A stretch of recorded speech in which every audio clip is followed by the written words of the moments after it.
without having the chance to research or get into back and forth on things.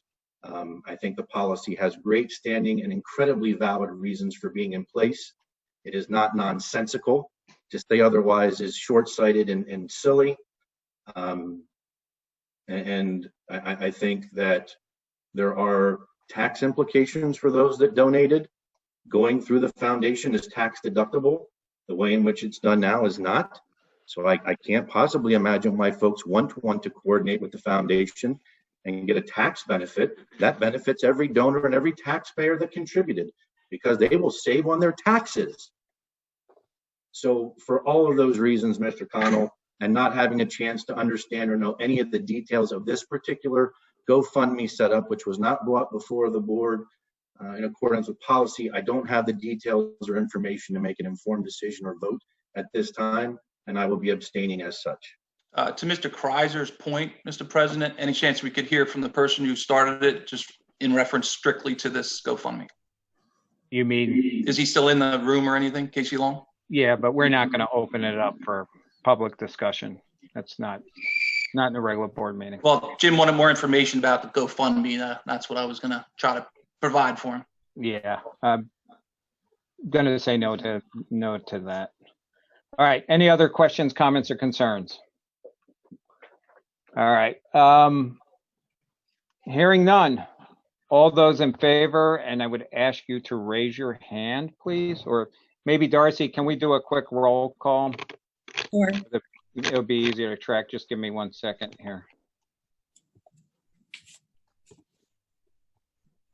Okay, we'll start with Gilligan. Yes. Kreiser. Abstain. Ludwig K. Yes. Ludwig M. Absolutely. Putt. No.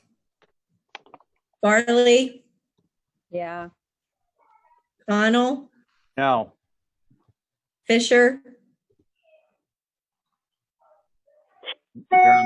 You're on mute, Christine. John, can you unmute? Thank you. No. Geib. No. Okay, we have a 4-4 tie on the motion. Therefore, the motion does not pass.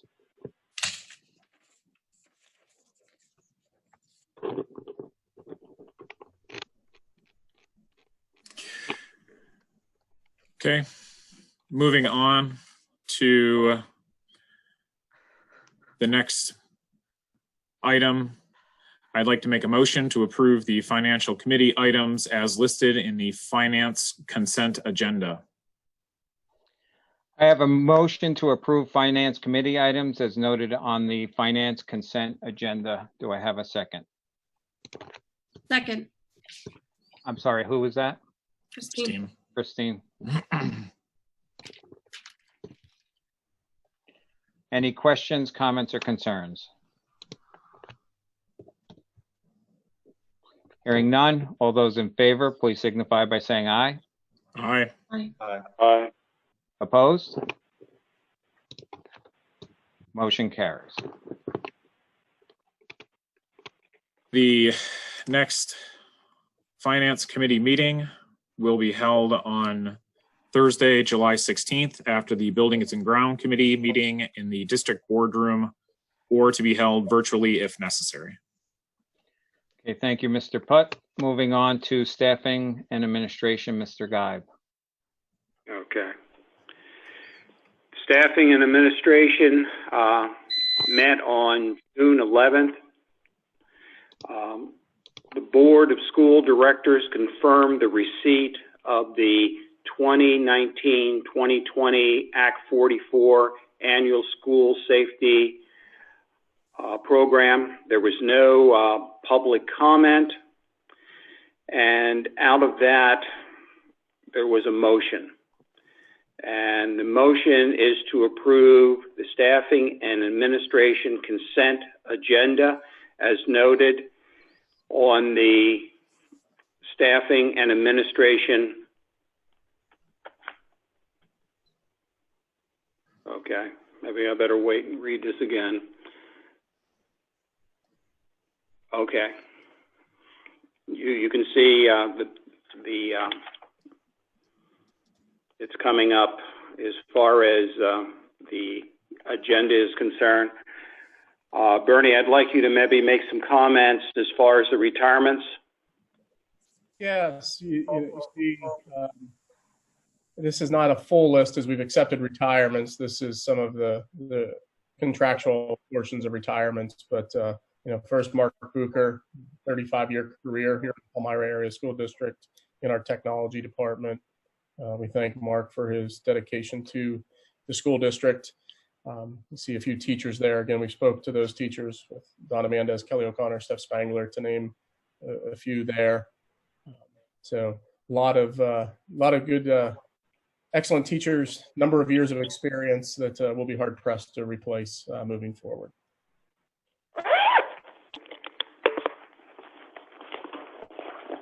Okay, so I have a motion to approve the Staffing and Administration Committee items as noted on the Staffing and Administration consent agenda. Do I have a second? Second. Second by Putt.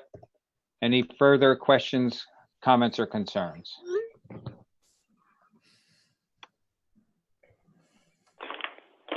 Hearing none, all those in favor, please signify by saying aye.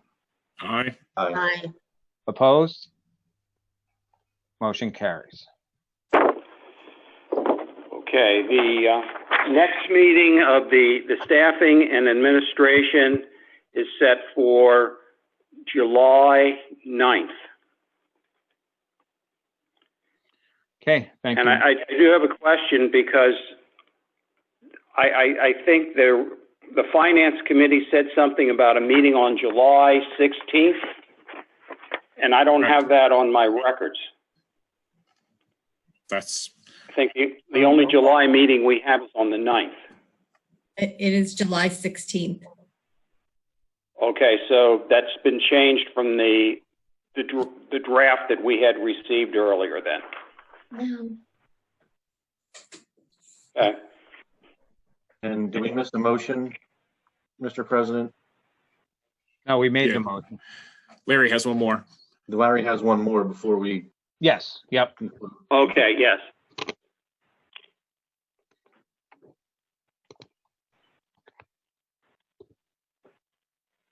Motion to approve the Palmyra Area School District Athletic Health and Safety Plan.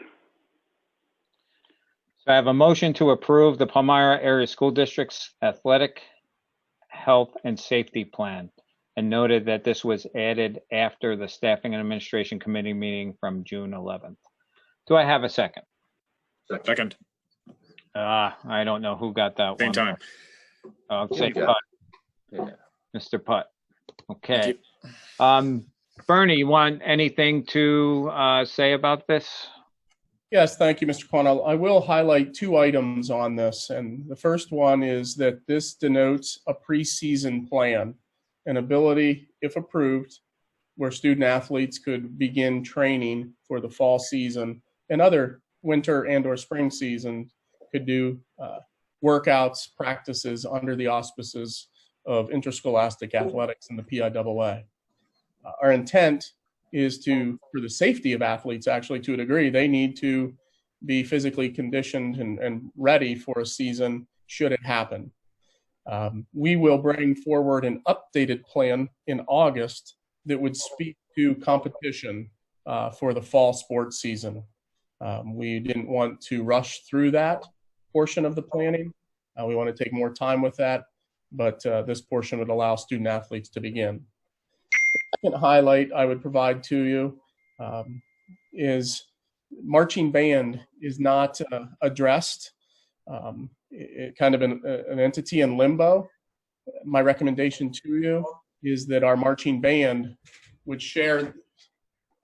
Excuse me, that's how we save money. The lights go out if you don't move enough. The marching band would be included in this plan. In good conscience, I can't suggest that student athletes could begin practicing our own marching band through the same procedures of hygiene and social distancing could not begin as well. So please note that is in our Palmyra plan. To go through some of the highlights for you, we are looking at student athletes, band participants through the use of a QR code. Well, they will answer a few symptom-related questions. Basically, do you have a fever? Have you been around anybody who's tested positive? And they'll do that on a daily basis prior to coming to a practice. We will not routinely take temperatures, but we've provided each of the organizations, each team, with an ability to take temperatures as needed. Provisions for if sick, stay at home, regardless of that type of illness. If you have any of the symptoms related to COVID, we ask parents to keep their student athlete or band participant home and notify the athletic director immediately. We will work through contact tracing efforts to try to identify any potential patterns of exposure.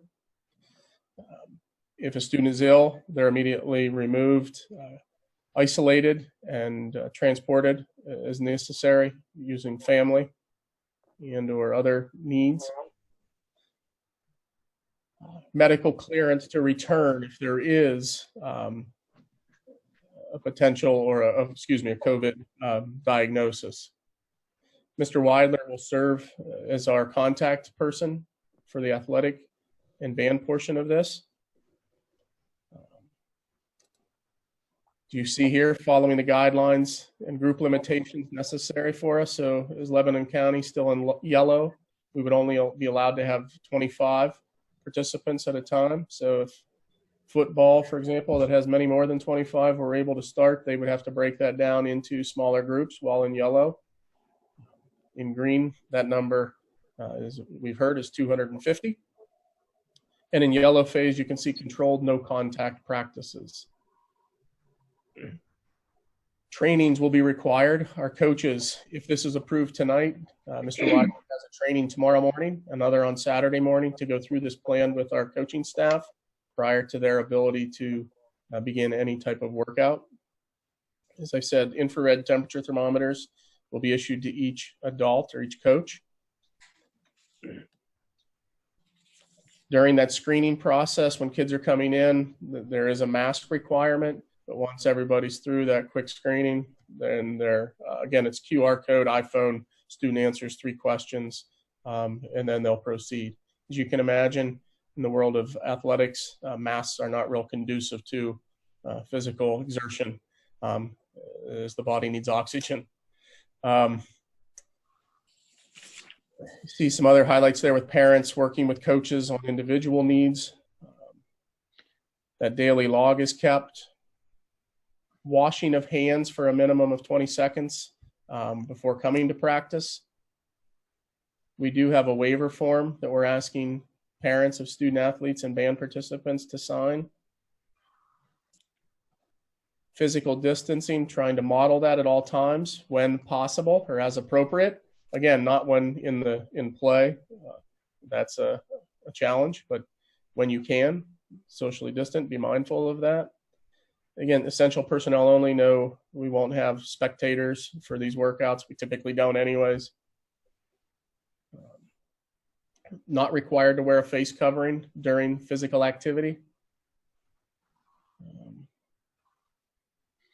Again. So do you think we're covered? Then we have all our bases covered with this. So we've all read through this. Yep. Right. I think the only question that I had was around temperatures, right?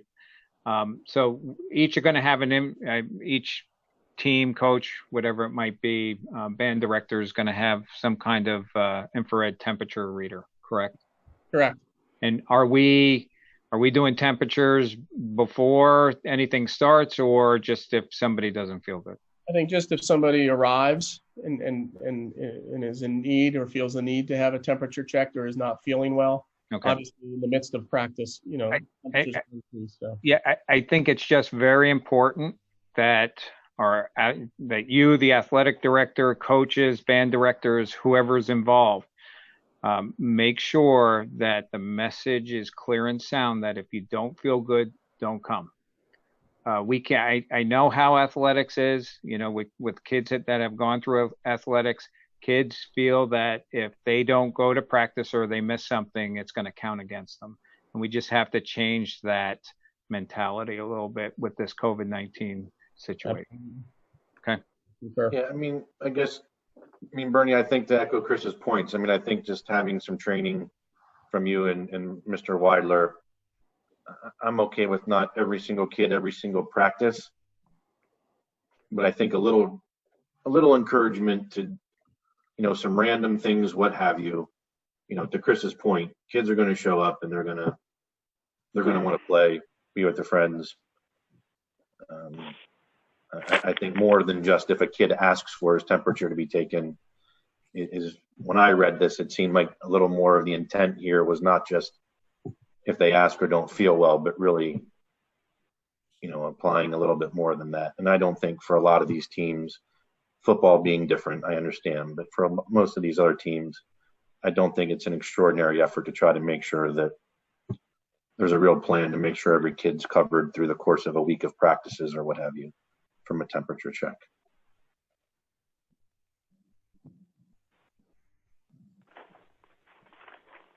Okay. Any other questions, comments, or concerns? Hearing none, all those in favor, please signify by saying aye.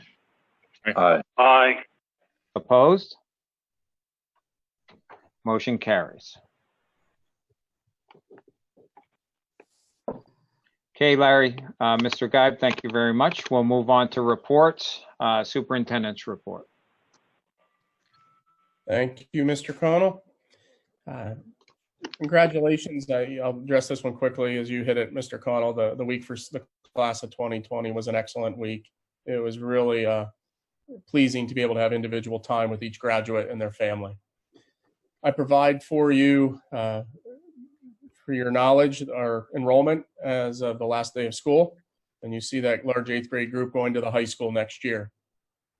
But our elementary numbers remaining a little lower what we used to see. We do see increases from kindergarten to 1st grade, from 5th grade to 6th grade based on private school children and families sometimes choosing to return to the public school. Next item, pandemic team has been established in the district.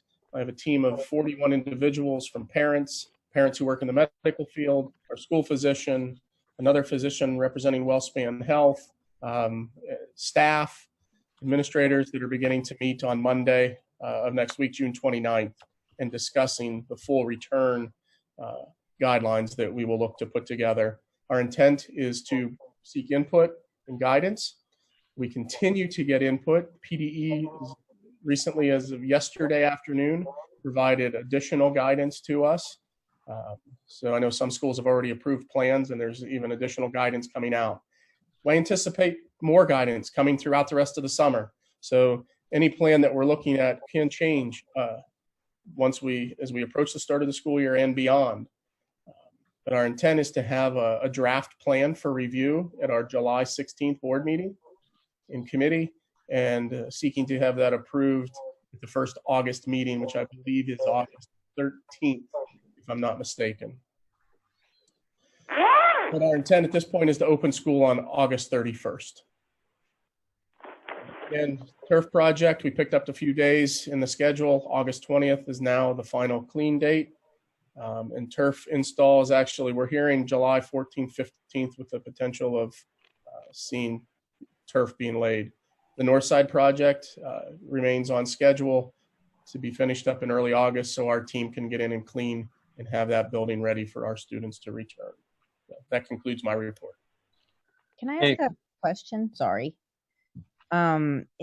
If like kids, are you giving the option to kids at all if they don't want to go back to school and like they want to like not exactly go to charter, but like are you giving any options for like Zoom meetings or like to listen to their teacher but just not be there?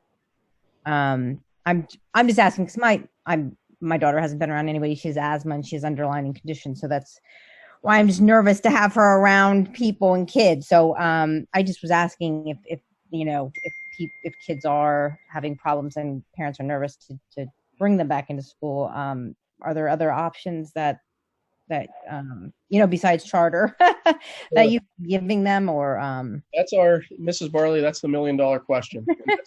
That's our goal. That is what we are trying to develop. okay. Middle school, high school, we believe that we can accomplish that. The grants we're writing for our health and safety grants will include some technology to help us make that happen. Looking at iPads, Apple Pencils, so our vision is if teachers can be doing a live lesson with those students that are in the classroom, and children at home seeing the screen of the teacher, hearing the teacher, is our goal.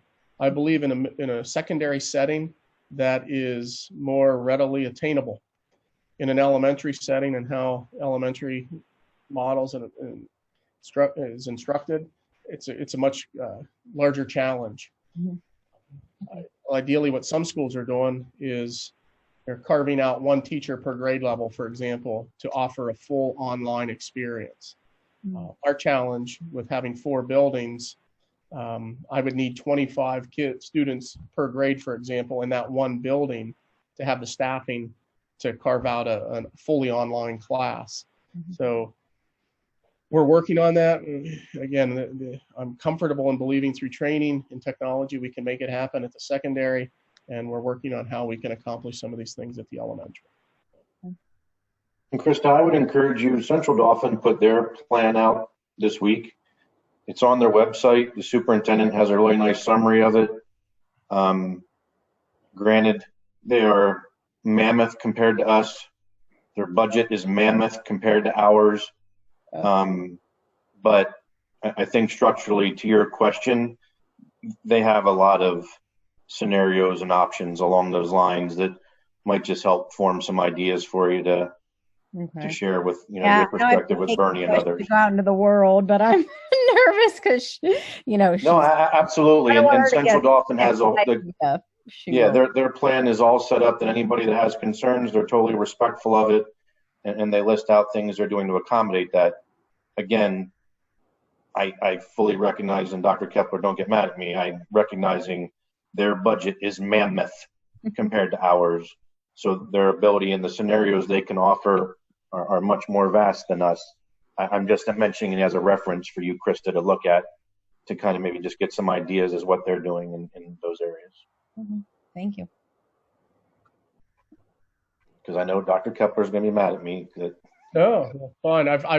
I have their plan along with a few others that are out there, some in draft form, some approved. But we're looking at social distancing. The wording in the guidelines is really to the extent possible.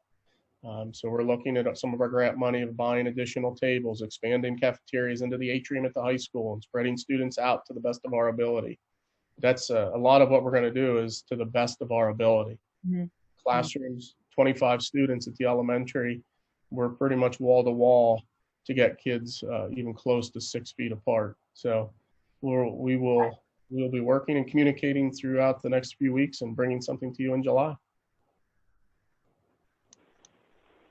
Okay, next item is student rep report, which we don't have any student reps. CTC. Mute myself. The CTC has recently hired a new assistant director. I'm going to probably mess up her name, Andra. It comes to us from the Lancaster CTC. We stole one. She starts, I think, at the end of or in mid-July, so that we can onboard her and get her acclimated before the start of the year. And we approved the 2020-2021 budget at the last board meeting. That's all I have. Okay, thank you. Rec Commission. Yeah, just a couple quick things. There's no July meeting. I think we communicated this before, but there's currently no summer camp.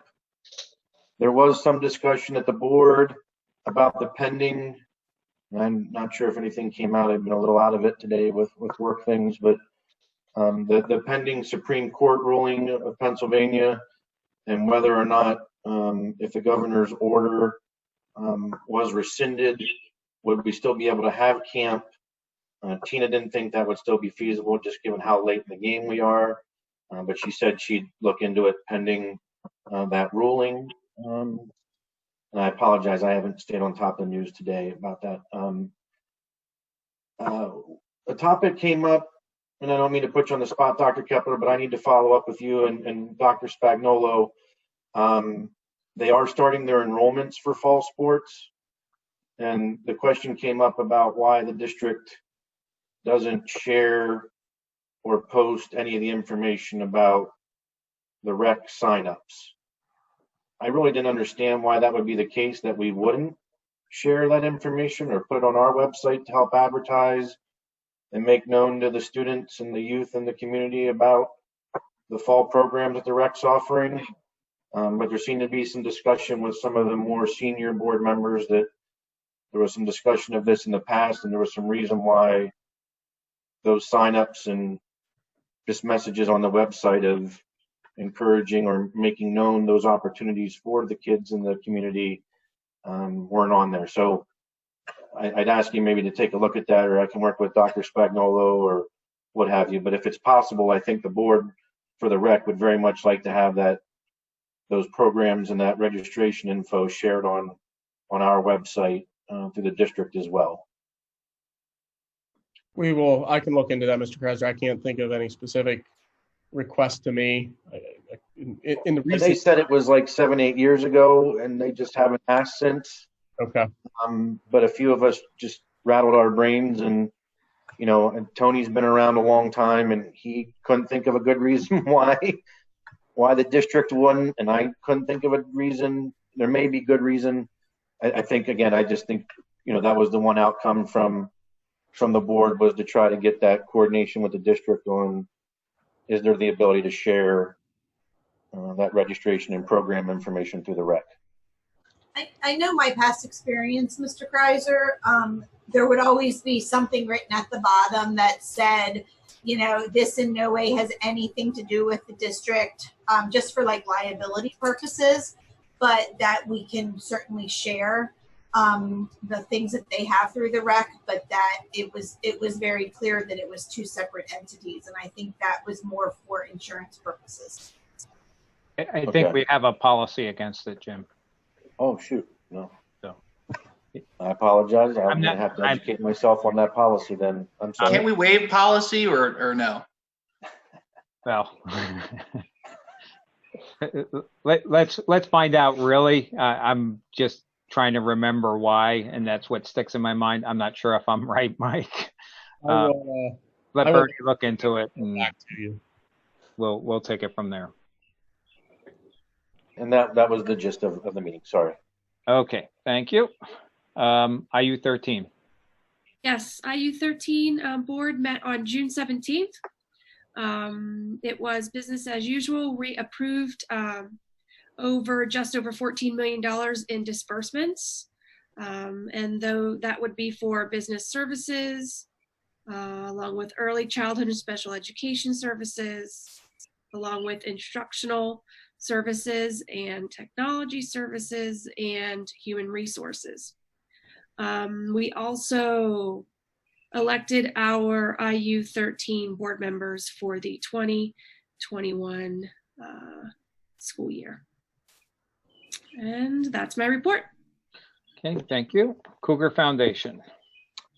There's been no meeting since our last board meeting. Okay. Library report. We're still waiting for state approval to open up. We do have a drop-off policy where people can return books and other items, and then we can disinfect them. We're also developing a maintenance program for the library so that we can start doing some repairs. One of the things that we're going to be doing is resurfacing the parking lot. That's about it. Okay, thank you. Tax collection. Hi, yeah, we didn't have a meeting this month. Our next meeting is in August. Okay. Legislative report. Okay, it's been a busy month. The Pennsylvania has a new budget that'll be coming into effect on July 1st.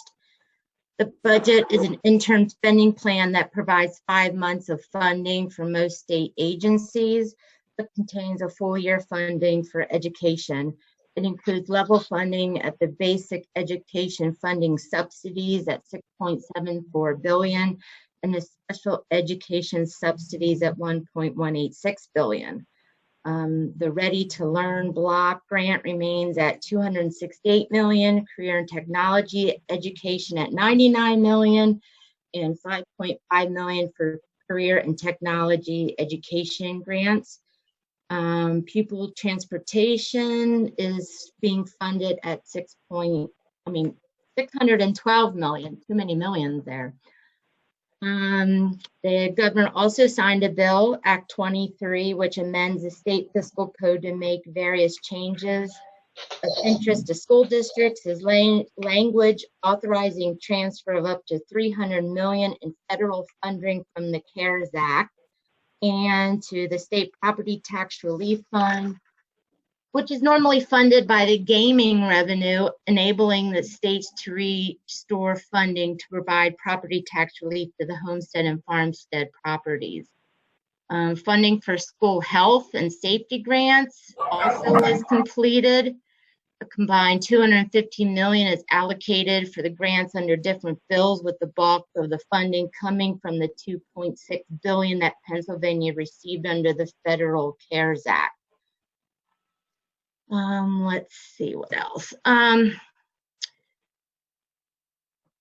The PA Department of Education releases preliminary guidance allowing elementary and secondary schools in the state's yellow and green phases to resume in-person instruction and activities beginning July 1st. The guidance applies to school districts, charter schools, career and technology centers, and intermediate units. Schools that want to begin offering in-person instructions or activities must first develop a health and safety plan.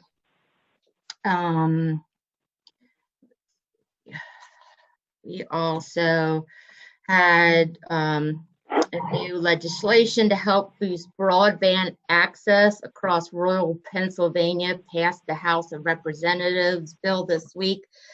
House Bill number 2438, which allows fiber lines for broadband.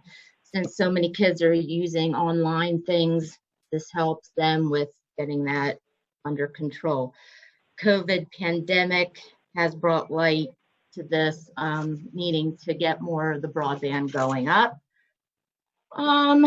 Let's see. There's a Senate Bill 1125 provides school districts the option to extend their property tax discount periods and their base periods, as well as remove penalties for payments through June 30th. The bill was reported out by the Senate Education Committee. And there will be an observance of September 11th in schools. Senate Bill 869 establishes a moment of silence in schools coinciding with the anniversary of September 11th, 2001, in remembrance of those who lost their lives or were wounded by terrorist attacks that day. And that's it. Okay, thank you, Sue. You're welcome. Hack. Yeah, I haven't heard anything at all. I don't know if I should be reaching out to anybody. I guess, So- pandemic, I don't know. Yeah. Darcy, do we know if they're even meeting, or is this totally disbanded?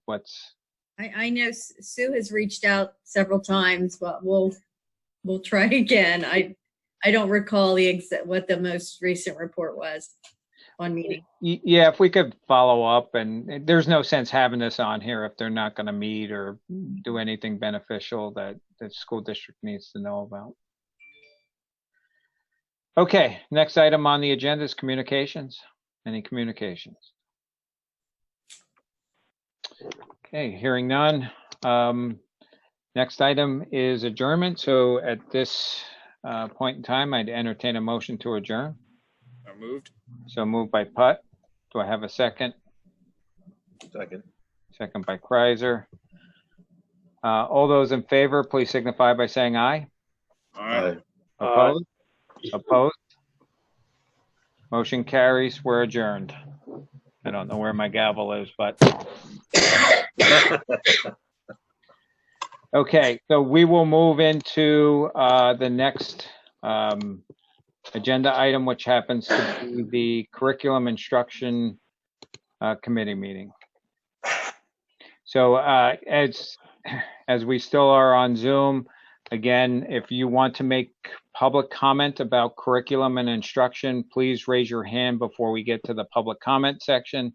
At that time, I will take a list of people who have signed up, and we will cut it off at that point. So again, related to curriculum and instruction. So take it away, Mrs. Fisher. Ms. Fisher. Great, thank you very much. As for curriculum instruction, there are no field trips at this time, no conferences either. We do have one presentation on the agenda, and that is for flexible instruction days. Dr. Spagnolo? Uh-oh, I think you're on mute. Dr. Spagnolo? I am on mute, sorry. I was all excited. The flexible instructional day application that I had to fill out for the state goes into effect September 1st. And if we are approved, that means that when there's weather-related closures, we are able to do online learning. It does not include the pandemic. So what we need from you is at our July 16th board meeting, we need an approval of the flexible instructional day application that you have in front of you. And pretty much what it means is we will provide paper pencil things for students in the elementary schools that don't have access to technology.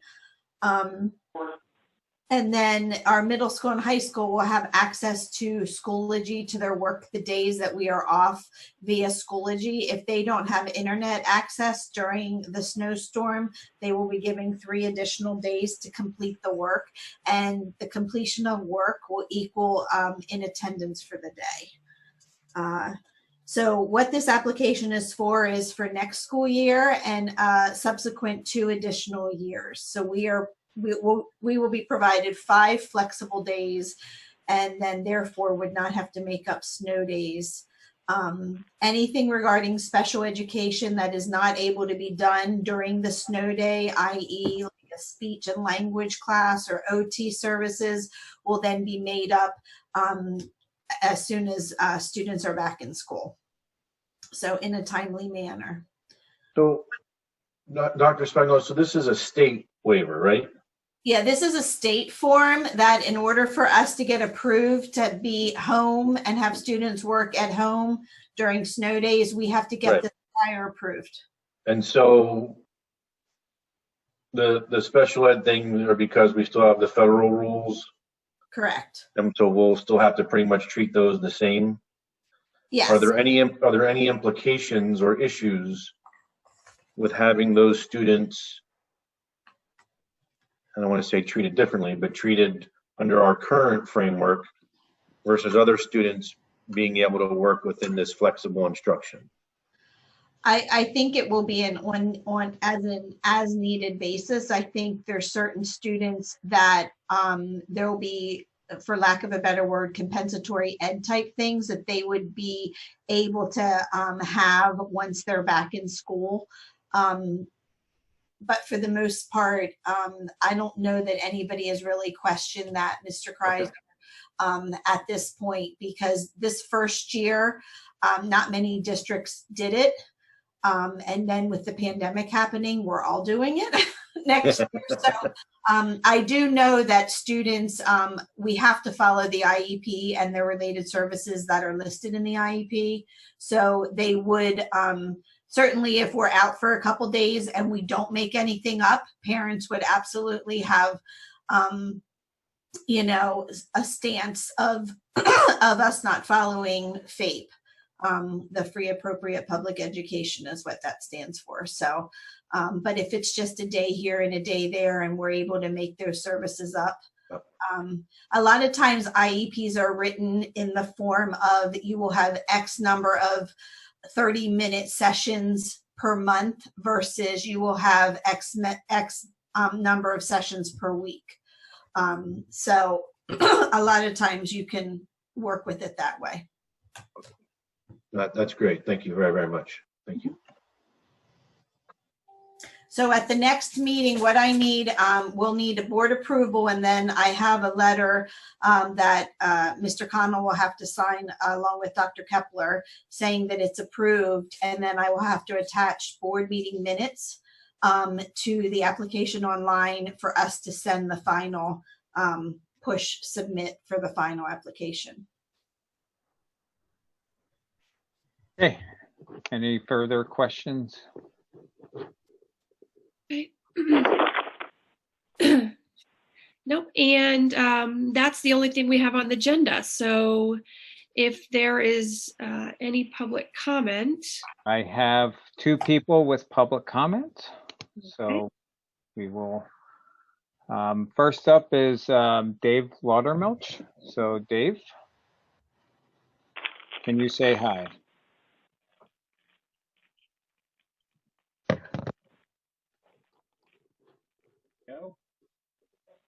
Can you hear me now? Can hear you. Yes. Go ahead, you have the floor.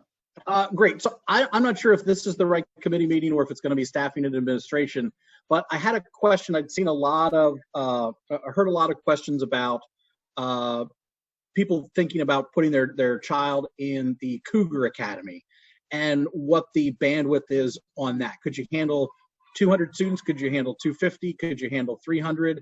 And then tonight I heard Dr. Kepler talk about that there may be one class, in elementary at least, one class that would be completely virtual. Is that outside the Cougar Academy in conjunction with the Cougar Academy? I'm just trying to clarify that up. And if this is the wrong committee meeting, I'll just log into the next one and ask. It deals with curriculum, so I think it's appropriate. Yeah, I'll be basically 2 different programs. Cougar Academy operates, those that go to Cougar Academy in a full sense operate as a Palmyra Area School District student fully online. And in some cases, we do some hybrid scheduling, but I think what you're talking about is a fully online program. Can we handle 200 students with our current staffing? No. We have, through our CARES funds, we're moving a half-time teacher to a full-time teacher at the elementary level. We're hiring a special education teacher to help serve students in that Cougar Academy. And then we have a variety of staff, middle school, high school, some of which get paid extra because it's above and beyond their existing caseload and contractual obligations, and others where some of those courses are embedded within their day-to-day schedule. So we have room to handle an increase in students, not a significant increase. The online offering that we're hoping to be able to achieve would not be Cougar Academy. It would be more of what we hope to be more the direct synchronous instruction that students could, ideally, again, middle school, high school students at home, logging in and hearing and seeing the screen of the teacher while the students in the classroom are able to get the full effect of being in the classroom. So I think 2 different things there. Okay, that's what I'd heard, and I just wanted to clarify that for myself, and I know a lot of people had a question. So your preference is, if you, and I don't want to put words in your mouth, but the way I understand it is, if your preference is you're worried about COVID and you want your kid to stay at home, and they're in elementary, they could attend their same class. It would just be in conjunction with the teacher teaching. But if you have, if the Cougar Academy is a better solution for the way your child learns or whatever, continue to use that avenue. Do I understand that correctly? You understand that correctly, but I just want to make sure I don't misstate that. We're working in that direction at the elementary. And I don't want to pull you into something. We're a long way away from August 29th. Sure. The ability of an elementary teacher to instruct, say, 18 students in the classroom and have 6 students online, the way an elementary instructional model works, I see is very, very challenging. And I don't know that our teachers would be able to do that. Middle school, high school, that's a challenge because they would have to alter how they teach. Small group becomes a challenge. So it could be done, but it alters the effectiveness too of what can be done. But we're working on models, and we'll be working with staff on how to make those things the best they can be for those families that might choose to stay at home. Obviously, Okay, great. provide That definitely clears it up for me. them leaving and going to a cyber. Okay, great. Thank you. Okay. In addition, Dr. Kepler, if you don't mind, another clarification, Mr. Loudermilk, is synchronous learning. We're really hoping, as Dr. Kepler said, we're really working towards trying to find a place where if we have students, for parents feel uncomfortable, medical reasons, whatever, they're at home, that there would be synchronous learning happening throughout the day.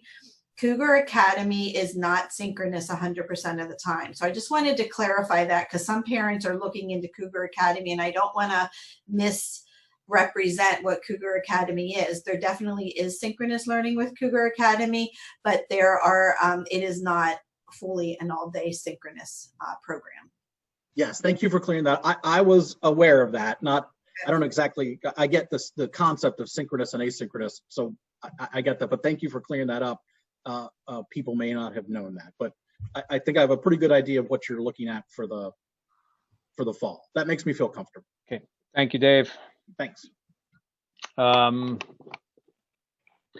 Next up, Jason K. Jason, can you say hi? How's it going? Can you hear me? Okay, we can hear you. So I know that this is probably not the best time, given the current circumstances, to bring this up, but it actually just happened that this was a topic of conversation. It's more around the increased reliance in curriculum on backlit LED screens, in particular the iPads, et cetera, with the emerging evidence that traditional printed format actually leads to greater retention. And we've been basically being yelled at by the American Academy of Pediatrics since the minute my kids were born to limit screen time. And some increasing concern from medical professionals that some of these tools can actually impact and impair brain development, in particular in areas that are most closely tied to mood regulation, impulse control, anxiety, and sleep quality. I'm just wondering why it seems like there's being more of a push towards these tools as opposed to maybe pulling back a little bit more, as science seems to be telling us that maybe it's not in the best interest of our children's long-term development. I couldn't agree more. I think one of our key, prior to COVID, we were not saying that a computer or an iPad is the tool of choice, that it's a tool to enhance what we do in a classroom. Never do we want students to be in front of the screen throughout the great long time of the day, throughout the school day. It obviously is a tool that we use to enhance teaching and learning, but should not drive everything we do. We want kids to still have a pen and paper in the classroom. We want kids to pick up a book and be reading from a book as much as possible. And then providing those resources, using the internet, online tools to enhance teaching, but not be the main driving force. But I do agree with you, Jason. I totally agree with you too, Jason. I think one of the things that we are also trying to do is I had sent a survey out for families to give us honest feedback regarding how we did from March till the end of the year. And one of the things that came out loud and clear were parents wanting the synchronous learning for their children versus just, more like watch the video and, do these activities and things like that. They wanted like live people in front of their children. So I hear you. And as a district, we are, trying to provide opportunities and offerings that, most of our parents, can choose what's best for their own child. No, and I, of course, want to be sensitive. I think I'm still not muted. I want to be sensitive to the current situation. And obviously, what we're able to engage with currently is better than the alternative, which is nothing at all. But, the increased reliance, I would say, even in particular in the elementary classrooms when school is, kind of in its traditional format is something that as a parent, we've been, beaten down with the fact that this is not the best thing for our kids' development. and that we should limit that exposure. But yet it feels like increasingly it's becoming a tool that's turned towards more frequently, which is kind of antithetical to everything we've been told by medical professionals is in our children's best interest. Mm-hmm. And that, I'm sure, has to do with the amount of time they're on technology outside of school for personal and social reasons as well. So the combination Right. together would definitely increase that if it's my household where they're playing games with their friends, during the evening. So Yeah. I totally hear you. Thank you. Okay, thank you. Thank you, Jason.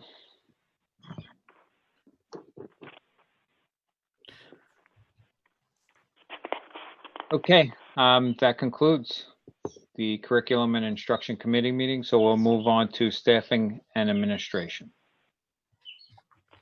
And again, as a reminder, we only have one item here, so please raise your hand if you want to talk about staffing and administration, and I'll get that collected before we go to public comment. Mr. Guy. Okay. Okay, Bernie, you want to take them through the survey? Sure. As many of you know, many parents completed the survey. Just under 2,800 responses, which was a phenomenal turnout for any survey. The percentage was incredible. And you can see, obviously, a cross-section of grade levels. Schools, obviously proportionate to the population at the school.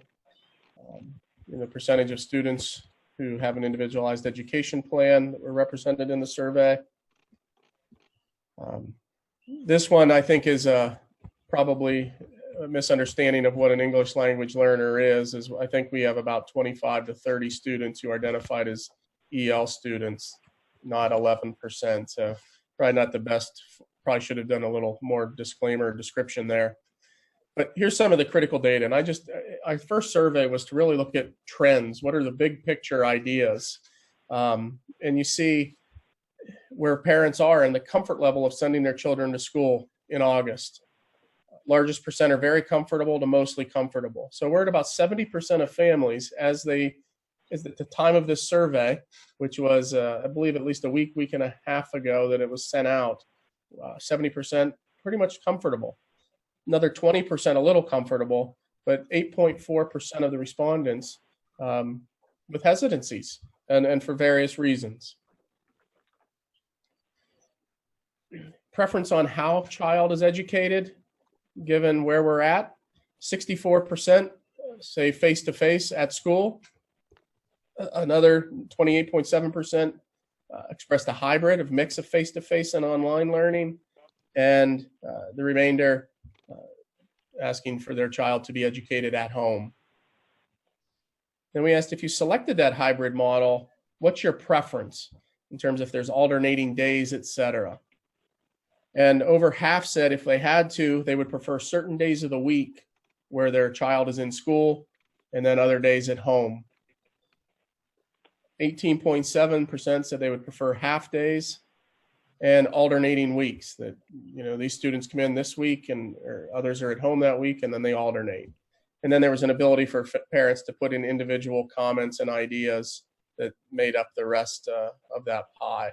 And there were many to count, but we've reviewed each of those. Is childcare an option if we have a hybrid approach? As you can imagine, a third of our respondents said, yeah, childcare is an issue if my son or daughter's not in school each and every day. We asked them to select 3 items they felt were most critical. Consistent schedule on a daily basis was the highest, followed by a consistent schedule on a weekly basis, and maximizing the amount of time the child is in school. I don't think any of those are a surprise to us. How would you prefer your child's transported to school each day?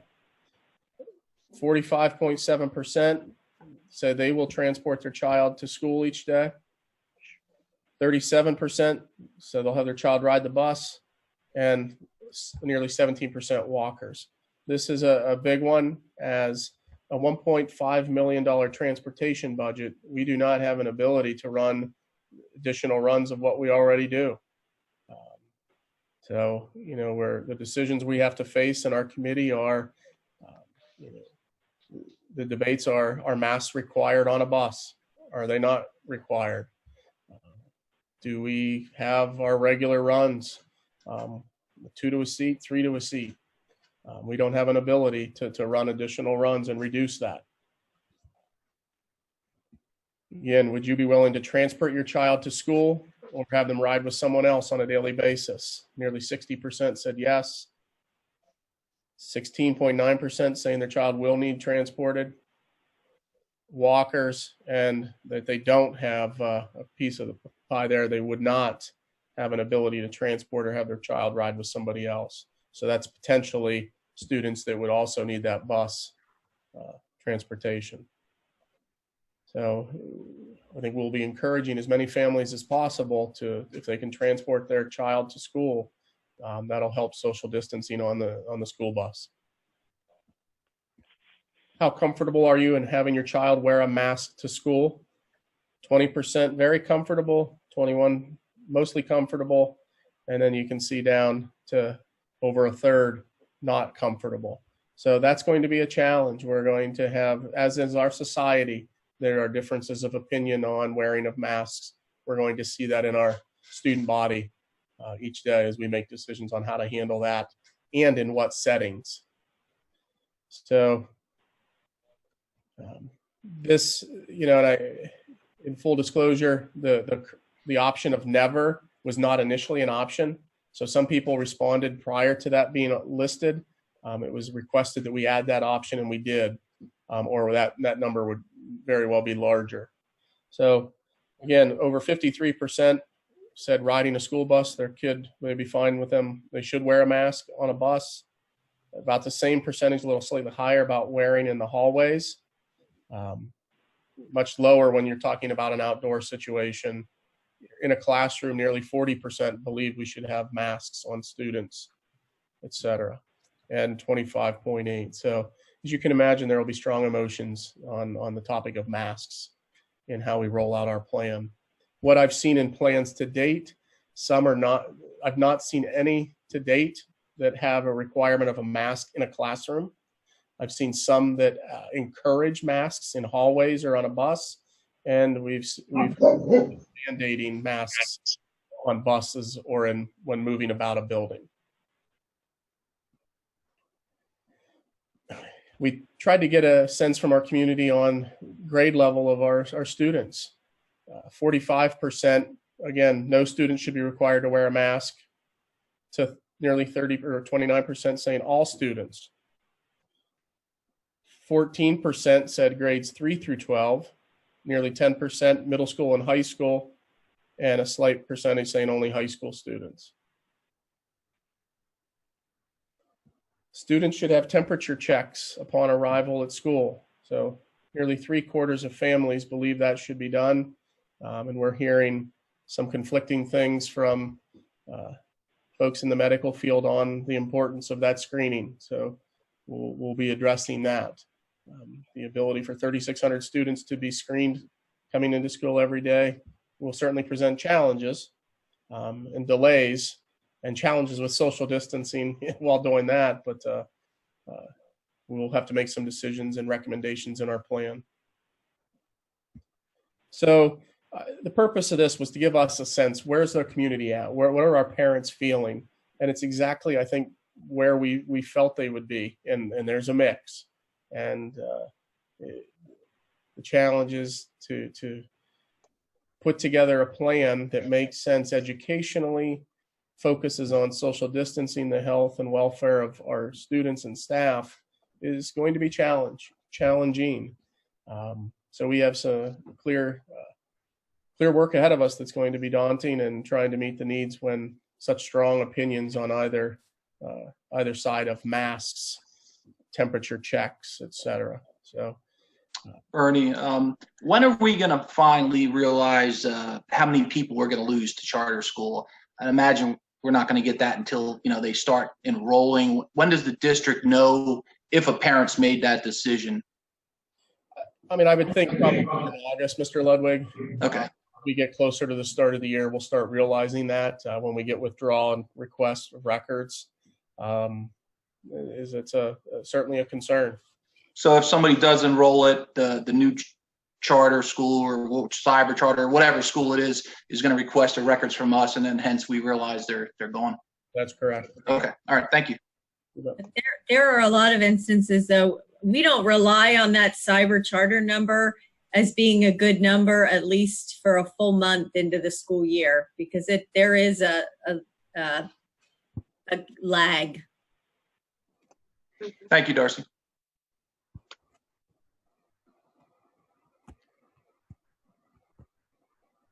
Okay, thank you. Any other discussion on that? And Mr. Gabb, I have the staff survey as well, if you give me a moment to Sure. review. So again, very similar, 340 responses. This was open to administration, teaching staff, support staff. And you see a cross section of the buildings represented. I get an open-ended what position they're in. Their comfort level in returning, very similar to that of our families, approximately 70%, a little higher than our families. Preference, I teach in my classroom, 2/3. A hybrid, almost a quarter of our staff feeling a hybrid. Nearly 10% online, and a sliver of continue to teach online, but with the teacher in the classroom. And if we had to do hybrid, certain days of the week, having students in, nearly half of the staff, a third looking at half days, and alternating students by week. So, looking at the data, if we had to do something in a hybrid format, we were probably looking at some kind of rotation where days of the week students would be in session, others at home, and then alternating. Our staff's comfort in wearing a mask, 15% very comfortable, mostly comfortable. So you're 40, a little over 40% on the high end, and over 50% on that lower end. And it's I think there might have been 1 or 2 respondents of the medically unable. Do they believe students should wear a mask? Doesn't get much closer to a 50-50 split than that. If wearing a mask were optional, would you choose? 50-50, nearly. If wearing PPE, which would you prefer, a clear face shield or a mask? Again, very evenly split. We are looking at, through our health and safety grant, providing face shields for staff that are interested in a face shield. Again, temperature checks for staff members should be required. 2/3 nearly felt yes. And then there were a lot of comments, many of the basically good luck. So I think we know the level of the daunting task is our beauty of our country, is we can all have opinions. And this is clearly a topic that they're polarized. Okay. And for just real quick, Mr. President, I just want to say how encouraged I am by these surveys, and for any of our staff or teachers attending the meeting, I couldn't be more encouraged. Regardless of where we all are with thoughts on this crisis and where we're at and how to respond, I think it speaks volumes to have 80% of our staff and teachers willing and able and wanting, it seems from these results, to get back in the classroom, 90% to be in a classroom or a hybrid model. I think all with the goal of making sure to support and provide the best opportunity and options for our students in the community. And so I am proud and incredibly encouraged and pleased with those staff results in particular. So thank you to anyone who's on the call. Yes. Okay. Thank you, Dr. Kepler. President Connell, I'm going to turn it over to you for public comment. Okay. We have 3 people for public comment. First up is Casey Long.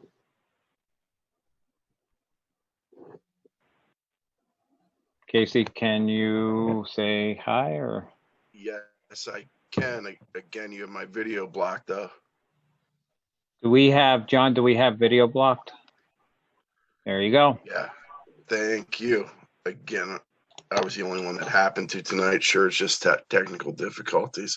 I wanted to really thank Dr. Kepler for putting out the survey to parents. I think that was a great idea, and hopefully it'll help you inform your decisions on what will be some very tough decisions on how to move forward in the fall.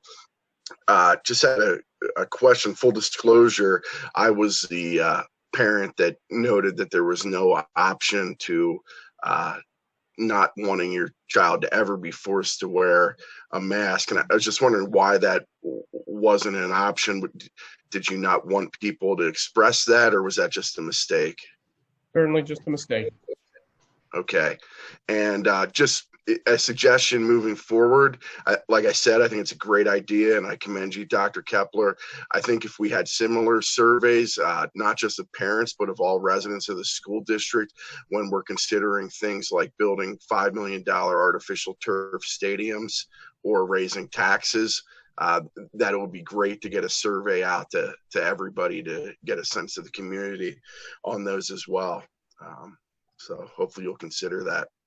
But on the tax increase subject, question for Dr. Kepler: when was the last year that Palmyra Area School District did not raise taxes?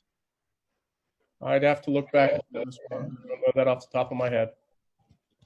It was prior to Act 1. When was Act 1 adopted? I think 07 or 08. Okay. Wow. So you guys have raised taxes 14 years in a row.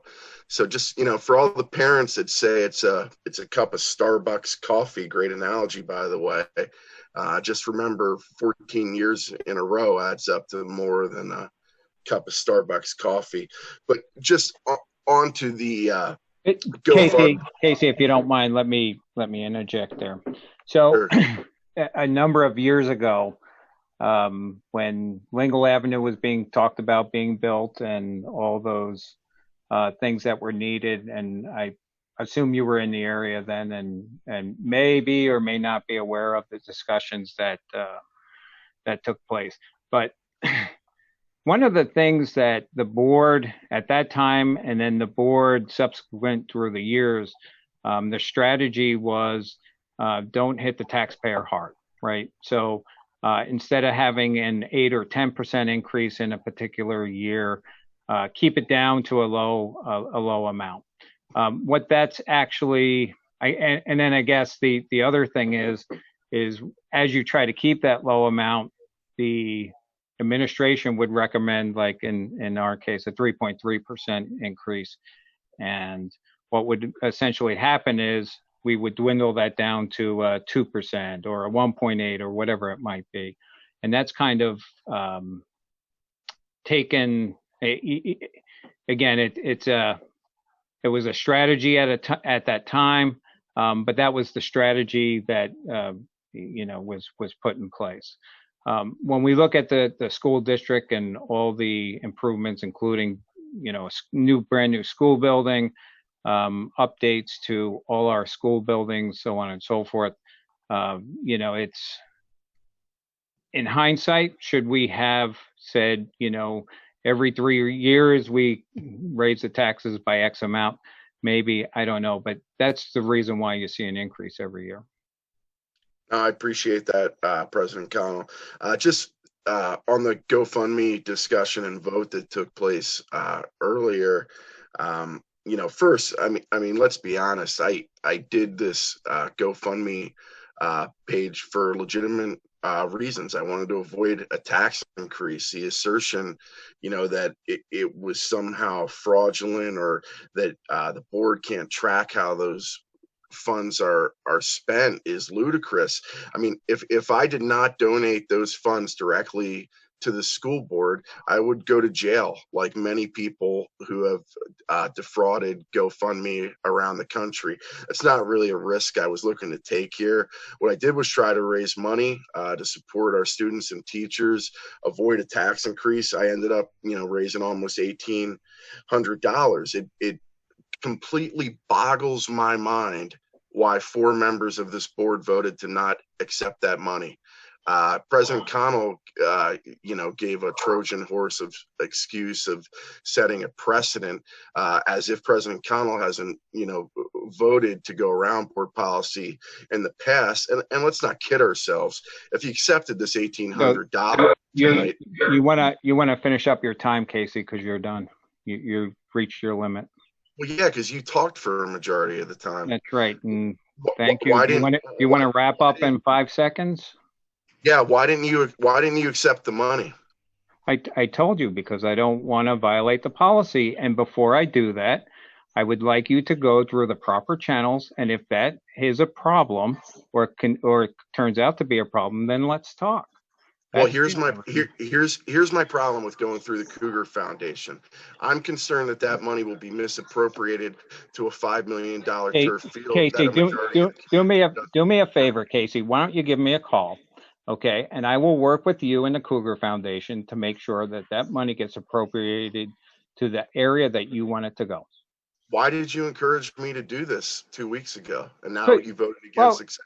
You know why I sent you an email, okay? And the intention was good. The intention was very good, right? I would never stop anybody from trying to raise funds. You just did tonight when you voted against accepting them. No, all I did was I said go a different route, and you just don't want to go that route. You want to sit here and bust my chops. You approved it at the last meeting. What's that? I didn't approve anything. Guys, come on. All right, thank you, Casey. Chris, you were all for it, were you not? Mike, I'm not. Yes or no? Mike, I'm not saying I wasn't for it. I encouraged it. Absolutely. All I'm saying is go through the proper channels. You're being a hypocrite, and that's all I have to say on it. I know, and everybody's ignorant too. So no, you're just being a hypocrite on this issue. Thank you very much. Moving forward, next speaker, Mr. President, is Patron. We have Patron. Could you say hello?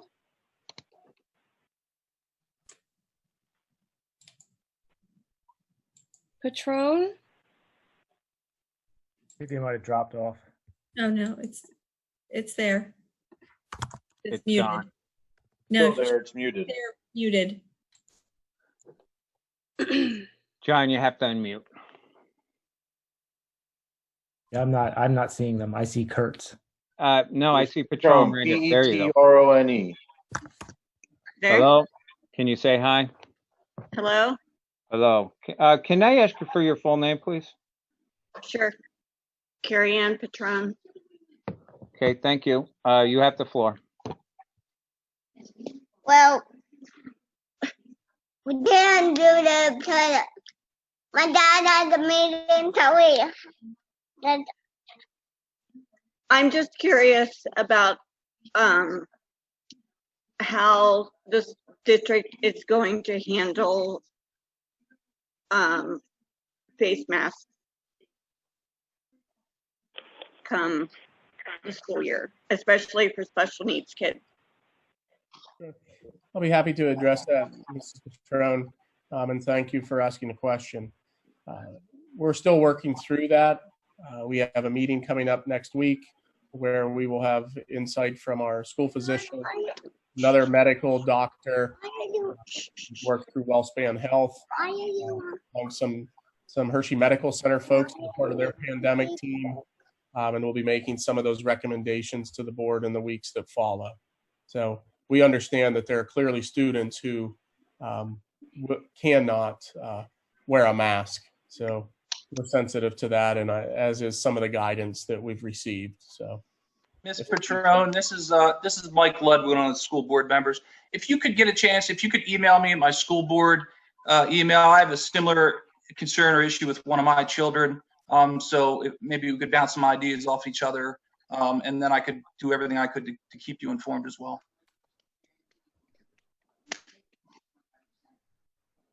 Thank you. Okay, thank you. Next person is Christina Kurtz. Christina, can you say hi? Hi. So my concern is, and initially I had put down that I wanted children tested, every day for their temperature and stuff. But as I started looking into it, because I was looking into chickens and stuff, and they have infrared lighting, and they can alter them laying and so forth. But I'm wondering, is there any medical concerns by using an infrared thermometer at the same spot on a child's head, even in elementary, on young children, for hundreds of days at a time? Is there possible chances of like skin cancer in that area, or something where it can damage or burn the skin because it's every day? I mean, I have a thermometer like that, I use it, but it's on rare occasions that you use them. But if you're doing it every single day or a couple times a day, if they're going in and out of the school or leaving for appointments and coming back, is there any long-term concern that could be affected with that? And the other thing I have is with masks is, I understand that there's probably some kids that may not want to, they may think things are jokes. Hey, we'll cough, this and that. Just like with people, you have people of both sides. And there is some kids that can't wear them due to medical, or kids that might feel safe wearing them. I think also the parents have a thought, but I think also children should give input on how they feel comfortable, or even have it in different classrooms and ask the children. My daughter came up with 2 things that she thought would really be helpful, is in cafeterias, let half the kids eat in the classroom and half the kids eat in the cafeteria. Now it's half and half, so you have less kids. Or when they go release for classrooms, release them 2 or 3 minutes apart, so there's less kids in the hallway. With the seats, instead of facing one another, because that was her concern, like in the classrooms, if they're facing, it's easy for a child to cough or sneeze and then not cover right away, if not wearing a mask, that if they face it all in one direction, it would be less likely that they're actually coughing or sneezing in the child's face. Those are just some things that my daughter wanted to bring up, that she thought, and of course I thought about the thermometer thing. But it's a really tough place that you guys are in, and I know that. And you're right, different places you go, some are saying no masks, some are saying masks, and where there's no masks, there is an increase. But I also do know that there is medical issues, or kids with asthma, and asthma is very, very popular, to at least help those kids and not feeling with their breathing that carbon dioxide constantly and giving them headaches and then impeding their learning abilities. Yeah, I agree with you, Mrs. Kurtz. Many of the suggestions and guidelines we have are, seating arrangements where students are not facing each other, alternating seats in the cafeterias. We are buying additional tables and chairs through some of our health and safety grants to expand that. But agreed, I think that my goal in all of this is to try to have a respectful appreciation of individual families and students' feelings about masks, and ideally, if we can do that and capitalize on people being able to make some of their own decisions and what's best for them, is ideally where I'd hope to go, and try to use some common sense. But in the same breath, 3,600 people in masks all day, and try to pull off an educational systems, probably not the best answer from an educational perspective. Yeah, I kind of agree. Yeah, and like my daughter said, even too, if you stagger people in different areas, or release one classroom at a time for lunch, you have less people in the hallways at the exact same time versus just having a bell go and everybody go out at the same time. That's where you're running into tons of people in one area. I think staggering and reducing maybe the masks and things. The other thing is too, it comes down to the parents, and I know there's parents that, they work, they have to go to work, They're going to send their kids to school, give them some Tylenol. They might feel sick. The parents Christina, have to be you have respectful. about 20 seconds left, okay? Okay. But I think also should be down to the teachers and see what's going on in the classrooms. If kids feel they're looking like they're sick, they need to be more preemptive because there is going to be kids being sent to school when they're sick. Obviously, not every parent's going to do the right thing. Thank you, Christina. All right. Thank you. Okay, that's all we had for public comment. So we'll move into our closed session. We take 10 minutes, please. So we'll meet back here at 9:12. Okay, thank you.